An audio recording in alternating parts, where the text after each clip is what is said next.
Day of the Diesels. It was a beautiful day on the island of Sodor. The sun shone brightly. Thomas and Percy were enjoying a ride in the country. Their steam floated fluffy and white into the cloudless sky. But as they chugged around a corner, Thomas and Percy gasped. There was black smoke on the horizon. They raced to find out what was the matter. An old farm shed was ablaze. Flames flickered and flashed into the sky. Eager to help, Thomas and Percy let firefighters and farmhands take buckets of water from their tanks. "We must put out this fire." "We'll do our best." The fire rose higher, and the engines were running out of water. Suddenly, a new engine named Belle arrived. She was big and blue. Her brass bell banged and clanged. Ding, ding, ding, ding. "Buffer up, Belle. We need your water." Water shot from two spouts high on Belle's water tanks. The flames fizzled and crackled and went out. Belle was low on water, so Thomas and Percy had to help her to the steamworks. Victor and Kevin gave Belle special care because she was a hero. "I've never seen a blue fire engine before." "That's because I'm not a real fire engine." "You are a really useful engine, Belle, but we need a real fire engine." Belle had an idea. "Sir, you need Flynn the fire engine. He's fast and fearless. He's a real hero." Thomas and Percy gasped. Victor wheezed and Kevin wobbled. "Quite right, Belle. Then we'll come to Sodor. He will be our fire engine." The next day, Thomas took Belle on a tour of the island of Sodor. First they visited Brendam Docks. Even rusty old Cranky liked Belle. Later they visited Knapford Station and Thomas's branch line. It was a wonderful day. Belle was very impressed with everything she saw. Percy watched Thomas and Belle roll back to the steamworks.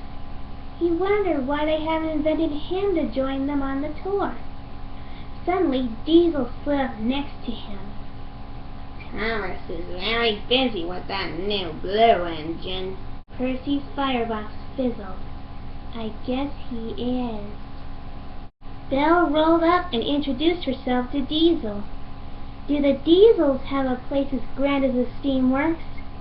"Our diesel works is not like this at all." "I'd love to visit." Then Thomas arrived, his rods rattling.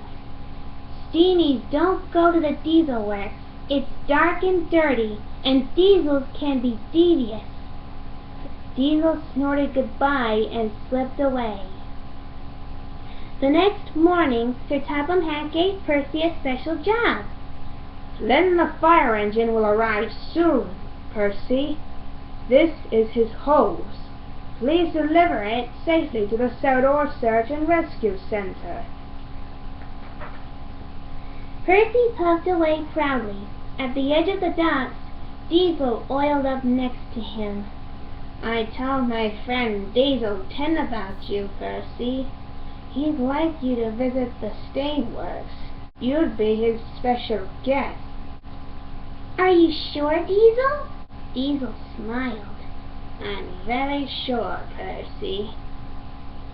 Percy wasn't sure he should go to the diesel works. Thomas always said steamies shouldn't puff there. But Thomas didn't seem to care what Percy did these days. Percy wanted friends who had time for him. He wanted to be a special visitor. So wheel turn by wheel turn, Percy puffed to the diesel works. Ooh, it glowed a fiery red in the distance. His axles tingled. Diesel 10 met Percy at the door of the diesel works. "Hello, Percy. What an honor. Please come in." The diesel works was grimy and filled with clanking furnaces. There were engines Percy knew, like Salty and Mavis, but he met new engines too. Dan and Dart ran the diesel works and fixed the diesels. Percy wanted them to like him, so he told a joke. "What do you call a train that has a cold?" No one knew. "A choo-choo train!" All the engines laughed. Percy was happy that they liked him, but it was getting late. "I'd love to stay, but I must puff on. I'm supposed to deliver the hose for the new fire engine to the Sodor Search and Rescue Center." Dart can take care of that for you. Dart uncoupled Percy's flatbed and took it away. As all the diesels were being so nice, Percy didn't think it was fair that they should stay in such dirty, dingy place. "You should tell Sir Topham Hatt that you need a new diesel works." He doesn't listen to diesels, only steamies. Suddenly an idea flew into Percy's funnel. "I can ask Thomas to tell Sir Topham Hatt. He always listens to Thomas." Diesel 10 smiled. Percy went looking for Thomas. He found him at the steamworks with Flynn, the fire engine. Flynn was bright and red and everyone was very impressed, especially Thomas. Before Percy could tell Thomas about the diesel works, Thomas chugged off to show Flynn around Sodor. He didn't even notice Percy. Percy's boiler bubbled. He felt very unimportant indeed. The next morning, Percy went back to the steamworks. Only Kevin was there, but he was excited to hear all about the diesel works. "They don't even have a crane." "Victor always says you can't fix an engine without a crane. Kevin, if you went there, you'd be a hero. They need you." Kevin liked the idea of being a hero very much. Suddenly Thomas whooshed in. "Percy, I've been looking for you. Flynn's hose is missing." "It must be at the Search and Rescue Center. A friend delivered it for me." Percy wanted Thomas to ask him who his friend was, but he didn't. Thomas told Percy to find the hose, then steamed away. Percy searched until night time, but he didn't find the hose. He was starting to worry, but then Percy saw something that really troubled him. Flynn was in his berth at Tidman's shed. Percy decided not to stay where he wasn't wanted. Percy found Kevin, and together they went to the diesel works. The diesels were very happy to see them.